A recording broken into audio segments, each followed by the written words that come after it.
Hello friends, in this video I am going to show you how to extract text from images. So I am going to use Python Tesseract tool. This is an optical character recognition tool for Python, and it will recognize and read the text embedded in images.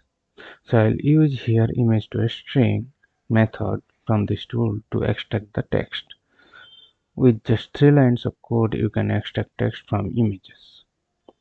So let's say that we have this image and I am going to extract this text from this image. So let's run this program.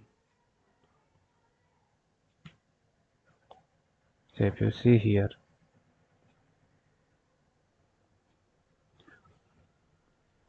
first rib, these numeric numbers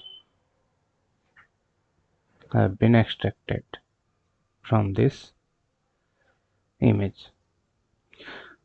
So that's all about this video. Thank you for watching this video.